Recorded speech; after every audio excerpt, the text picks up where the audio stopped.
Hello, everybody. This is your Professor Ian. This is a short video. I'm going to talk about your term paper, which is coming up fairly quickly because this is an 8-week course.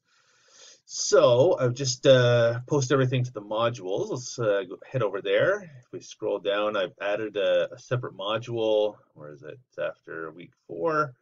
So called term paper, and it's got all the different parts of the term paper. So there's 6 different tasks that are part of the term paper. There's the paper itself with the instructions. There's something I call the letter to the reader, and this is just a cover letter where you explain your what you're working on in your paper. There's an outline and a proposal. Let me just go ahead and switch those. The proposal comes first, and the outline is further along. We'll do some peer editing, and there's a research report, which I'll put here too. So let's start with the instructions. Let's take a look at what the paper is. So I'm calling this a comparative mythology paper. Here's the timetable at the top with all the different parts, when they're due, how much they're worth. So for this assignment, what you're doing is you're comparing two figures from different mythological systems. So probably one from the Greek tradition. You don't necessarily have to if you want to do something totally off the radar kind of thing, so something that you have a different idea. But 99% of you, probably 100% of you, will do one from the Greek and one from another tradition. So, Roman, Egyptian, Norse, those are some of the bigger ones. But in previous semesters, I've had students choose figures from Aztec mythology, from Chinese mythology. You can if you are interested in going further afield. If you have interest in Shintoism or something like that, you could definitely pick a figure from a different cultural tradition. That's fine. One thing I would strongly suggest, though, as I note here, is that you pick major figures that have important roles in their respective societies. You might really find, the harpies interesting in Greek mythology, but they don't really play a huge role. So you could do a really interesting paper comparing the monstrous female figure in different mythological systems. But for most of us, we have limited time to work on this and such. So we'd want to choose something more like Heracles or Achilles or Zeus, right? Apollo, one of these like major figures. Hera. I don't want to make this a boys' club. One of the major figures where there's a lot of stuff you can find when you start researching, and it's um, easier to write about. I'm not gonna. Well, easier is the wrong word, but it's easier to kind of get into the big issues with some of these bigger figures. So, anyways, that would be my um, number one piece of advice. Don't choose minor figures, or else you're going to find that you don't really have a lot to write about.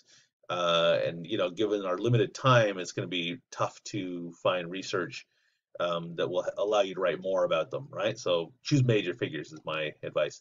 Here are some questions to think about.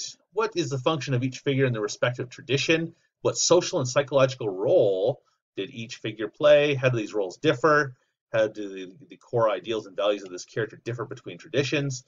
Can you explain any variations you encounter? What do these differences and similarities tell us about how myths work? These are just questions to get you thinking.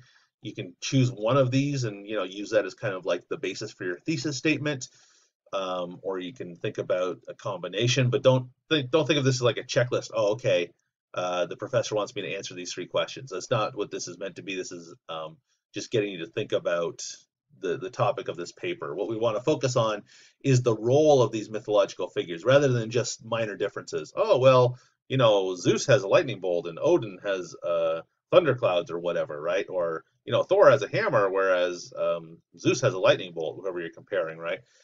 Those are minor differences between the figures. You want to think about, why does Zeus have a lightning bolt? Why does Thor have a hammer? Dig a bit deeper than just listing differences. Because that's what I talk about here in the section on structure. You want to think about big issues. Don't get stuck in this 5-paragraph trap where you're just listing differences between two things or similarities between two things, right? I give you an alternate structure for a paper, which would be good, right? Breaking down paragraph by paragraph what you'd want to do. Again, the idea is to think about bigger issues. Why are there differences in these two figures or in similarities in these two figures. You know, a lot of mythological traditions have a conception of the afterworld. So why are they so different? Why is Hades almost a non-entity in the Greek mythological tradition, whereas you know in the Egyptian tradition, Osiris and there's a number of other major afterworld gods in the Egyptian tradition. So why is there this difference? Not just there is this difference, but why is there this difference? That's what we want to go for in this paper. Think about the big why question. There's research requirements. So you need to use at least 4 research sources. This is a research paper. 2 of them must come from academic sources. Academic sources are journals, academic journals that you can find in the databases through the Chaffee Library. You can use, and then, you know, the other 2 can be things you find online, but don't use cheesy sources like, you know, whoisyourinnergoddess.com or something like that, or, you know, Wikipedia or, you know, schmoop.com or something, right? We want to, you know, we're trying to find academic sources that real researchers might use. So, you know, theoi.com is a good one. There's some really good online resources, but you need to dig a little bit deeper than the first 3 results on Google. And I'll post some more stuff about research as we get closer to that. There's some stuff about structure and such. Write in the third person thesis statement. You need a works cited page, MLA style. Everything should be MLA style for this paper. Okay, so that's the instructions. You should just broadly start thinking about who you want to work on. To help you narrow that down, there's the proposal, which you download here. Let me open that up. And this is just more of a brainstorming kind of idea, right? Here's a table you fill out. You can expand this, of course, and make it as big as you need. Which Greek, and I want you to think about 2 potential different topics. So one Greek figure here, one figure from another mythological system here, another Greek figure here, another one from another system here. So let's say you could do Dionysus here, and you know, choose another god of wine and revelry here, and then let's say, I don't know, Apollo, another sun god here, or god of music and philosophy, right? So 2 different projects you could work on. This helps you think about which one you prefer to work on and help you narrow down your ideas, similarities between the 2, differences, and then think about research sources you could find, right? Aside from our, you know, the textbook that we've been reading, textbooks, I guess we've been reading from, and then some questions to answer. This is just more of a brainstorming. Oh, I got to change that date. That's not relevant for us, but that's the basic assignment with the proposal. Then there is an outline as we get closer, and the outline is another document you download.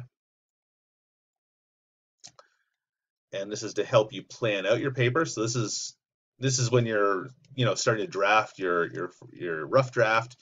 As you're starting to do that, you should fill out the outline, right? And it's just getting you to plan out paragraph by paragraph what you're going to write. And you know, obviously, you don't need to have 4 bullet points per paragraph. However you want to use this outline is fine. This is just to help you think through the organization of your paper. This is a longer paper with multiple sources, so an outline is a useful tool. Okay, and that's due, what does that do? That's due July 26th, so towards the end of the semester. So that's the outline. There's also a research report. We're going to use Wakelet for this. This is why we used it before, to help practice. That's part of the reason we used it. So you're going to create another Wakelet project where you present 4 research sources you could use for this paper. Each source, each entry will have an MLA style entry for that source, a brief summary, and then a brief description of how you might use this in your research paper. You don't have to use these research sources in your final paper, but of course that would be ideal, right? This is due on July 26th as well, Sunday, July 26th. So you should, by that point, you should be, you know, starting to write your rough draft. So these should probably be the sources you're going to use, but you don't necessarily have to use the sources that you present in this. in your final paper. You're going to present your research report via discussion forum. You're going to post a link like we did before, and then check out each other's research reports. You might find some good sources you could use for your paper. That's part of the project, part of the purpose of this research report, a little bit of crowdsourcing of research.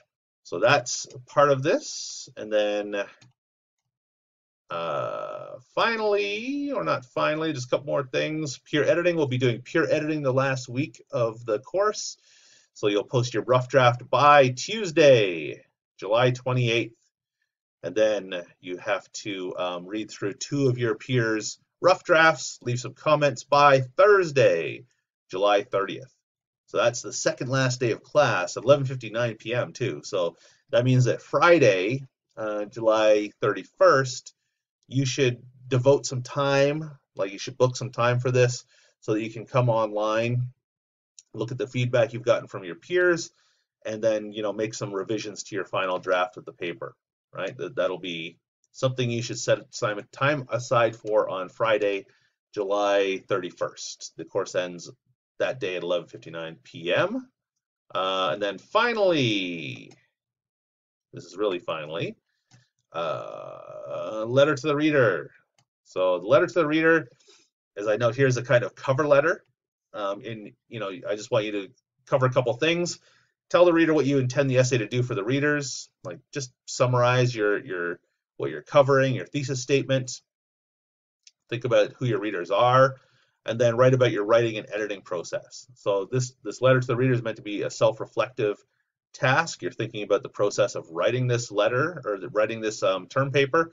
I have a sample letter here. It's, you know, first person, reflective, just thinking about how your writing process went, how the editing process went, why you chose a topic, that kind of thing. You know, oftentimes we write a paper for a class, then we totally forget about it. And, you know, this assignment is meant to help you. It's called a metacognitive task, so it's thinking about thinking. So you're thinking about the writing and thinking process and research process that went into your paper, and it's just a little reflective task at the end of the semester. And you shouldn't write this until, well, you can start writing it, but you shouldn't finish until Friday after we do the peer editing session. Okay, so that's a brief run through. Well, brief, it's 12 minutes. Wow. 12-minute run through of all the different parts of the term paper. If you have any questions, please do email me and I can address any questions or concerns. Thank you very much.